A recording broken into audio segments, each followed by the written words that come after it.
Look at this one, the first view, the second is still right now. You can see that patient is unconscious. What happened is girl had 7 days history of progressive drowsiness, sleepiness, and she became unconscious.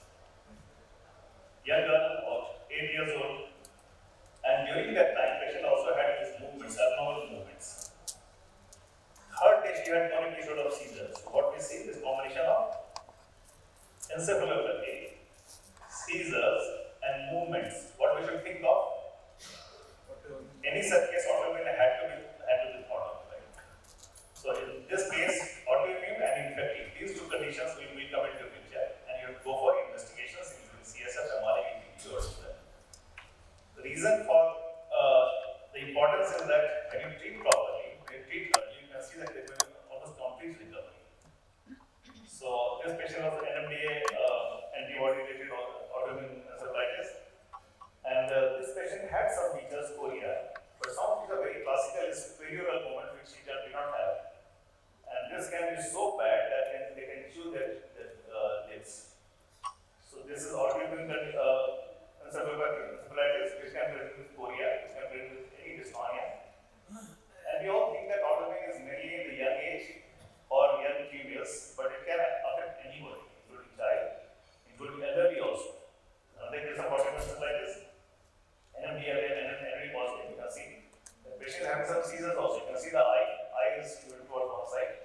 He had some movements, and patient again had recent onset encephalopathy. Autoimmune should not exist.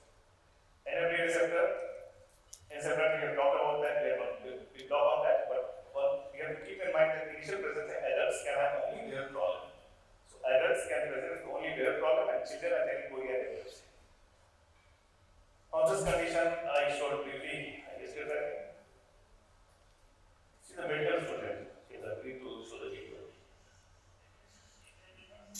Had exams coming up. So 1 month later she had exams, she started to do late nights. And then behavior started to change. I'm talking about 3 months history. Went to psychiatrist, and patient came to the psychiatrist, or the doctor came and giving antipsychotics, thinking that exam is coming. So stress the patient has psychosis. And this was happening. Now, are you happy that it's only psychosis? No, not because now she has encephalopathy. And you see fingers, there is repetitive movement of the finger, right?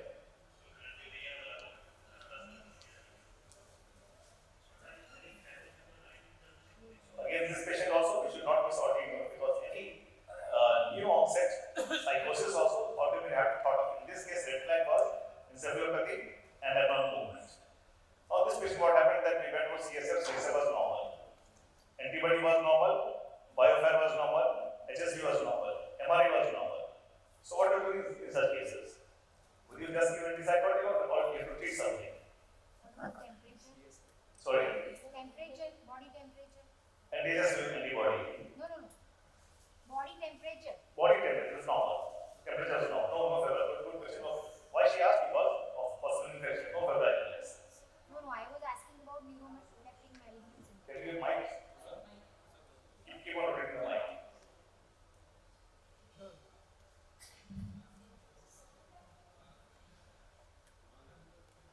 Differential could be anything. Yeah. Can give us an AB. And because the patient was antipsychotic, and because of that, antipsychotics were stopped. Having said that, the pressure was not bad. She was not that rigid. LMS due to rigidity, but that's good for her. Encephalopathy started before the onset of antipsychotic.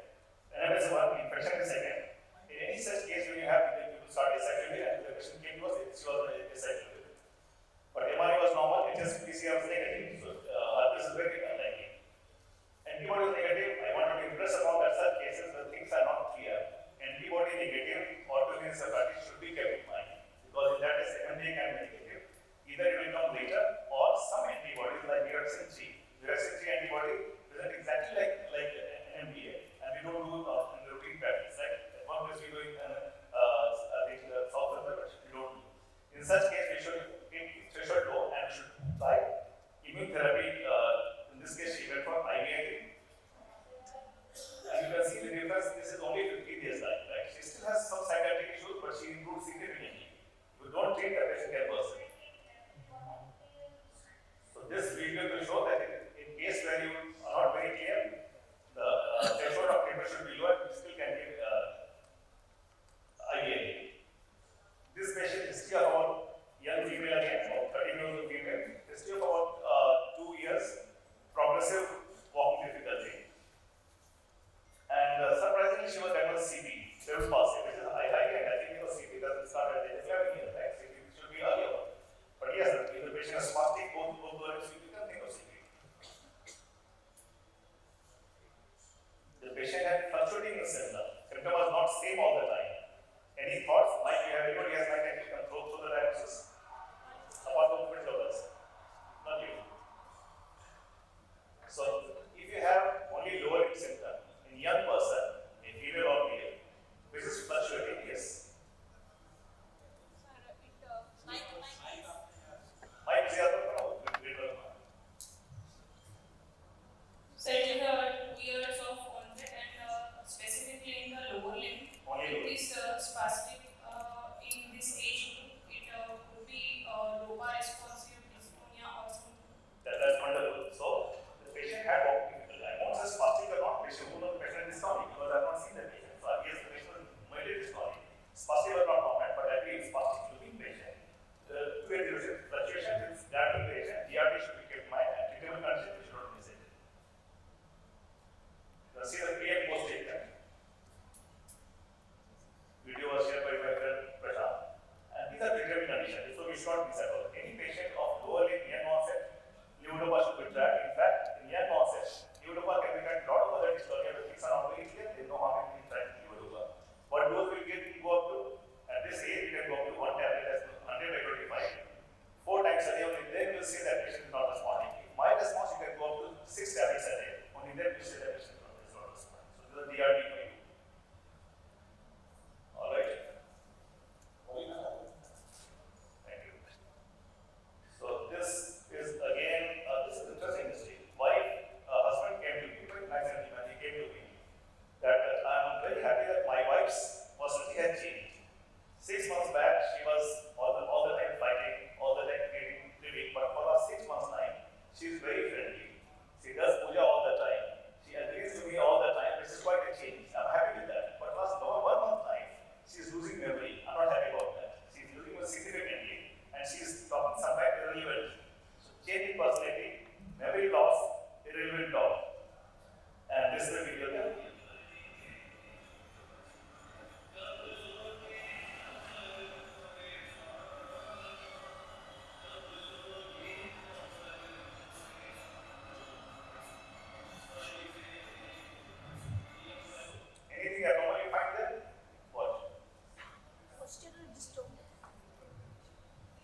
still a lot of patients are left with bad dystonia for the rest of the life, right?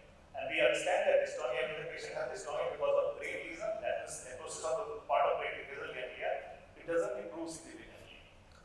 We think of DBS in such cases, but DBS is difficult in those cases where you have lesion in the brain, because where the polytech thymus is gone, where to put this electrodes. This is a patient by Mohit group. Capital asymmetrical dystonia.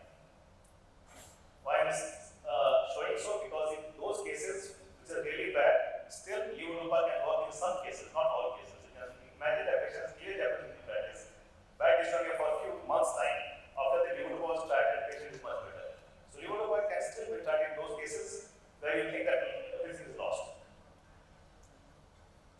Right. Moving on. Tuberculosis is very common country. It can cause any symptom.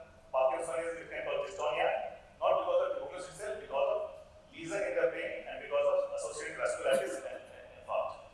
Gliomas and tubercular embolism and left epiphagia and multiple large tuberculomas and tuberculous infarcts. This we showed just now. So once you enter the ITU, when you see hemicoria, any melismas, I will repeat again, coria and melismas generally, now they are so much married together that they are not hemicoria anymore, because melismas is like coliform movement, proximal and high amplitude. So hemicoria, you have to think of diabetic stereopathy, the CT scans can show this hyperintensity. That's old patient. We always think that hemicoria and melismas hyperintensity is elderly patient, which is our experience, or elderly female. But in young persons also, hemicoria and melismas can present with hypertension can present with hemicoria and melismas. This will type 1 diabetic mellitus. Young patient also is not. If you get that, they won't have hemicoria. This is post treatment. Just improvement of sugar, few days only, and you can see the change. All right.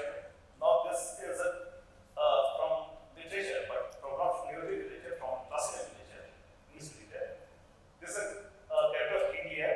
You have to give the diagnosis. This video will tell you that you have to give the diagnosis. Are you ready for that? All right.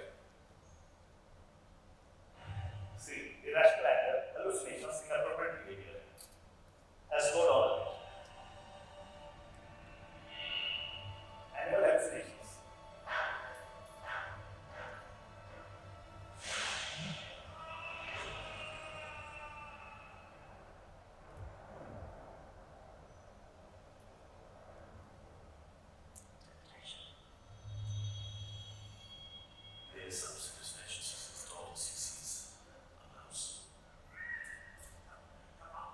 What is doing is removing cells.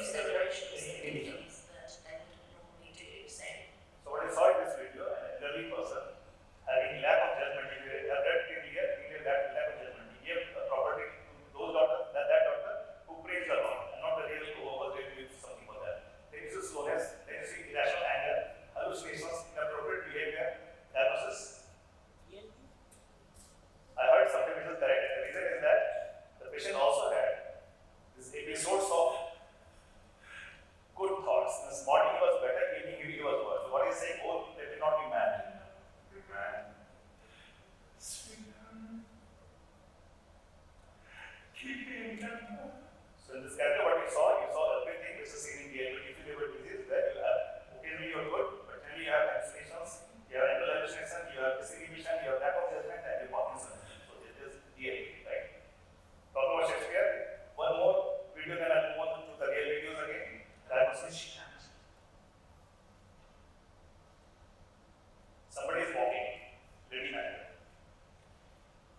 This is a very life, and all my life past the sleep.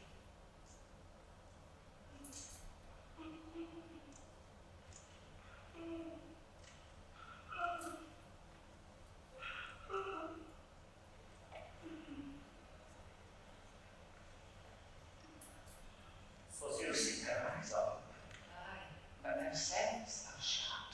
what they're saying, the eyes organ sense are shut. This is exactly the definition of somnambulism. Somnambulism can be isolated with any part of conditions. And what Dr. Jay told yesterday, Shakespeare has told 400 years back to sleep is the bomb of our mind. Coming to another video, this gentleman is about 18 or 19. See tremor. One side more than the side.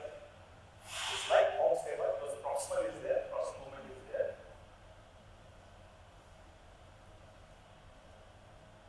He has speech problem, he has gait ataxia, he has hyperataxia. So that's patient for you. 2 years history. I showed another video yesterday. I'm repeating that today because audience is different. Similar result. Progressive ataxia, young onset, wrist tremor, no family history. So when you have young onset ataxia, what do you think of? Of course, you have to think of secondary, but genetic we didn't work out of it. But in this case, genetic is out of question, despite being 3 years history, because MRI is not normal. Now, this MRI should give clue to you, and then you can go back to history again and ask what it is. Is it giving some clue? I'll tell you 2 findings here. One is white matter changes, and second is thalamic hypointensity. The thymus is black. Parietal thymus is black.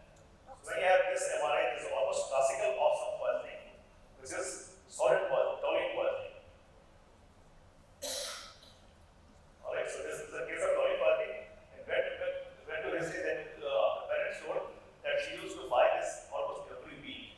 And she told that she's doing for the projects and that for her. Maybe she was eating or something. The previous one was working in the paint factory industry and he was exposed to that. So that's toluene poisoning for you and you should not be exposed to that. It is treatable. Slightly tough case for today, I think. What do you find today? Patient has head movement, mobile head movement. And some questioning is there. The word we talked in the morning, we had to be dystonia. He had dystonia. He had some hyperreflexia, but mainly dystonia is neck and upper limb. The word we use, segmented dystonia. Only upper limb focal, only neck focal, but neck and upper limb segmented dystonia. So patient segmented dystonia. With family history. Dystonia is very common. Dystonia is seen in idiopathic is very common name. But when you have segmented dystonia, think of something else. When you have family history, then think of autosomal dominant. So patient clear autosomal dominant history. And this patient is working in Calcutta, but coming from Porbandar. That's why this patient from Porbandar, and he told the hall with many of my family members has this. And my colleague Jackie, he traveled there, and he found that these are the family members. About 18 of whole extended family, they had this dystonia. And they have phenotypic variability. Somebody had more speech, somebody has more neck and hand. So any idea what it can be? It's a rare condition. You don't say that's fine. Segmented dystonia, autosomal dominant, rarely reported. I'm showing this because of Gujarat, and this is NO3 mutation. NO3 mutation is one of the conditions that can cause segmented dystonia. Later can become more generalized dystonia. Some of the tests show that it gives a response to DBS to some extent. You have done DBS, and patient is much better, but who knows what will happen in due course of time. So the NO3 for you, which is always stable. Similar video was shown yesterday. You could jump on the name of the condition. And also, yeah. If the patient has only vertical because if the patient vertical as a vertical, also this patient has this movement after 1 week of fever. So post bilateral obstructive myopathy syndrome. Patient ataxia also. So post bilateral obstructive myopathy ataxia (OMS) syndrome. In such cases, of course, viral is one, but we should not miss COVID tumor and he has neuroblastoma. Patient showed good response to treatment. So post-infectious neuroblastoma, adolescent early ovarian cancer, adult non-invasive cancer, of course, to show the ocular flutter is more important to this ocular flutter case of this ataxia.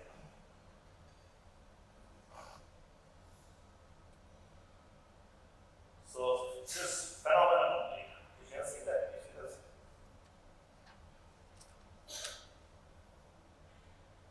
he looks to be dazed to some extent, with some cognitive issues, but something is happening in between. And that something is, any idea?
ventricular pulmonary trachea, profound hypophonia, quite confused. So balance is what that's something happened there. Next video. Can you see jaw? So then the jaw opens slowly. This again is a focal slow myoclonus, which is less reported. It's mainly reported in the dense and shoulder, but jaw is less reported. Recently came from ears. So the jaw one you see just now. Jaw myoclonus in this patient. When we went for CSF, EEG showed periodic charges and CSF was antibody positive. So this patient tells us that SSP can be acute onset also. We keep on thinking that chronic onset, acute onset also.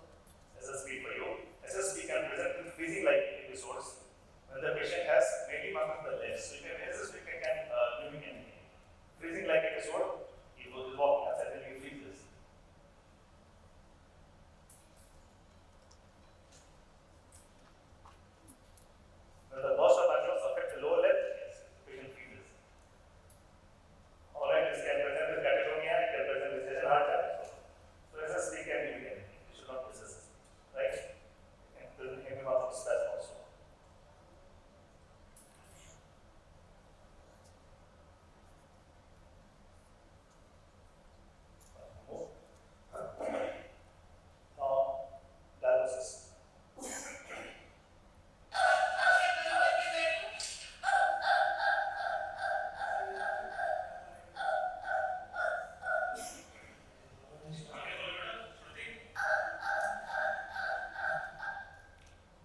hormones also?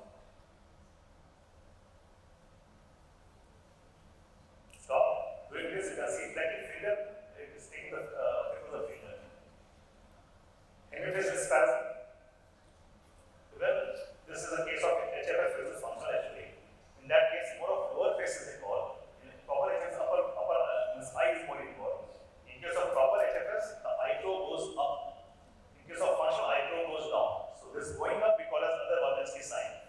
So that helps us in knowing two hemifacial spasm. This again is functional. The eyebrow is coming down, and this picture will say that like it is old right eyebrow is up.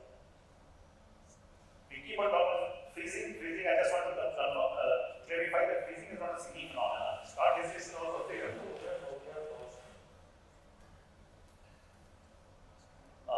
Walking and stopping is also freezing, and dry disease is also freezing. So freezing is a phenomenon which encompasses these three conditions.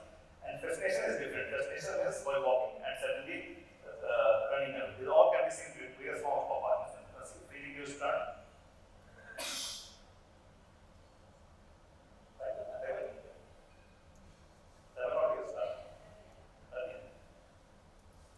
So this is fascination. You can see suddenly it becomes fast and then walks again. Alright, so ADCO5 very rarely reported, but with treated condition that is young onset dyskinesia, chorea, along with some cognitive issues. They respond well to caffeine, and because of treatability, I just put it here. We had some case from one case from Mumbai, one here and there. So young onset dyskinesia, it is some 5-minute dyskinesia. You give caffeine and patient goes significantly. It's using it to see.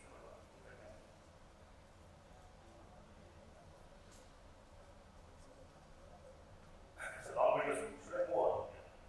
So I want to give upon a message that treatable movement disorders should not be speed, autoimmune, diagnosis, metabolic, functional, infectious, genetic. And one last quiz for everyone.